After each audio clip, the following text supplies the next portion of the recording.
മലപ്പുറം ജില്ലയിലെ രാഷ്ട്രീയ ശ്രദ്ധാകേന്ദ്രമായ തവനൂർ മണ്ഡലത്തിൽ ഇത്തവണ പ്രവചനാതീതമായ പോരാട്ടമാണ് നടക്കുന്നത്. വികസന തുടർച്ച അവകാശപ്പെട്ട് LDFന് വേണ്ടി 4ാം തവണ KT ജലീലും ഭരണം പിടിച്ചെടുക്കാൻ UDFനായി DCC പ്രസിഡന്റ് VS ജോയിയും വികസിത കേരളത്തിനായി NDA സ്ഥാനാർത്ഥി രവി തേലത്തും കച്ചമുറുക്കുമ്പോൾ തീപാറുന്ന പോരാട്ടമാണ് തവനൂരിൽ നടക്കുന്നത്. ചരിത്രപരമായി ഇടതിനും വലതിനും ഒരുപോലെ വേരോട്ടമുള്ള മണ്ണാണ് നിളാതീരത്തെ തവനൂർ മണ്ഡലം. 2006 കുറ്റിപ്പുറത്ത് കുഞ്ഞാലിക്കുട്ടിയെ പിടിച്ചുകെട്ടിയ KT ജലീലാണ് മണ്ഡല പുനർനിർണയത്തിനു ശേഷം നടന്ന 3 തെരഞ്ഞെടുപ്പുകളിലും തവനൂരിന്റെ പ്രതിനിധി. 2011 ജലീലിന് 7000-ന് മുകളിൽ ലഭിച്ച ഭൂരിപക്ഷം 2016 16,000-ആയി ഉയർന്നിരുന്നു. എന്നാൽ 2021 ഫിറോസ് കുന്നുംപറമ്പിലിനെ ഇറക്കി UDF നടത്തിയ പോരാട്ടത്തിൽ ഭൂരിപക്ഷം 2564 വോട്ടിലേക്ക് കൂപ്പുകുത്തി. തദ്ദേശ സ്വയംഭരണ തെരഞ്ഞെടുപ്പിലാകട്ടെ മണ്ഡലത്തിലെ മുഴുവൻ പഞ്ചായത്തുകളും UDF പിടിച്ചെടുത്തു.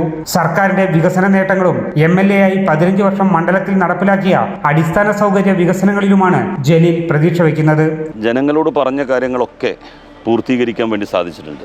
നിരവധി പദ്ധതികൾ നടപ്പിലാക്കാൻ വേണ്ടി സാധിച്ചു എന്നുള്ള കൃതാർത്ഥതയോടുകൂടിയാണ് ജനങ്ങളുടെ മുന്നിൽ അവരോട് പറഞ്ഞ കാര്യങ്ങൾ അവർക്ക് ഏറ്റവും ഈസി ആയിട്ട് അപ്രോച്ച് ചെയ്യാൻ പറ്റുന്ന ആൾ ആരാണ് എന്ന അവർ അനുഭവങ്ങളിലൂടെ പഠിച്ചിട്ടുണ്ട്.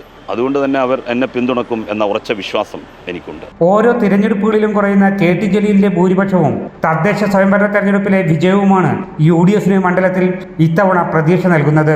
DCC അധ്യക്ഷൻ VS ജോയിയെ തന്നെ കളത്തിലിറക്കി മണ്ഡലം പിടിക്കാനാണ് UDFന്റെ ശ്രമം. പ്രാദേശിക വികസന മുരടിപ്പും രാഷ്ട്രീയ ആരോപണങ്ങളും ചർച്ചയാക്കിയാണ് UDF പ്രചരണം. ഭാരതപ്പുഴ പോലെ വിവിധ പുഴകളും നദികളും ഒക്കെയുള്ള അതിനാൽ ചുറ്റപ്പെട്ടൊരു മണ്ഡലമാണ് തവനൂർ മണ്ഡലം. പക്ഷേ ഇവിടെ കുടിക്കാൻ വെള്ളമില്ല എന്ന് പറയുമ്പോൾ വെള്ളം സർവത്ര തുള്ളി കുടിക്കാനില്ല എന്ന് പറഞ്ഞാൽ അതും തവനൂർ മണ്ഡലത്തെ നോക്കി പറഞ്ഞതാണോ എന്ന് പോലും സംശയിക്കുന്ന തരത്തിലാണ് ഇവിടുത്തെ സാഹചര്യം. കോടിക്കണക്കിന് രൂപ കൊടുത്ത് നിർമ്മിച്ച ചമ്രവട്ടം പദ്ധതി ഇന്ന് വലിയൊരു അഴിമതി പദ്ധതിയായി മാറിയിരിക്കുകയാണ്. ആ ചോർച്ച ഇതുവരെ അടയ്ക്കാൻ കഴിഞ്ഞിട്ടില്ല. അതിലൂടെ കോടികൾ മുടക്കപ്പെടുകയും എന്നാൽ ഇവിടെ കുടിവെള്ള പ്രശ്നത്തിന് പരിഹാരം കാണാതിരിക്കുകയും ചെയ്യുന്ന ഒരു സാഹചര്യമാണ്. ഒരുപാട് വികസന പ്രശ്നങ്ങളുണ്ട്. BJP മുൻ ജില്ലാ അധ്യക്ഷൻ രവി തേലത്താണ് NDA സ്ഥാനാർത്ഥി. കേന്ദ്ര സർക്കാരിന്റെ ജനക്ഷേമ പദ്ധതികൾ വോട്ടായി മാറുമെന്ന പ്രതീക്ഷയിലാണ് NDA.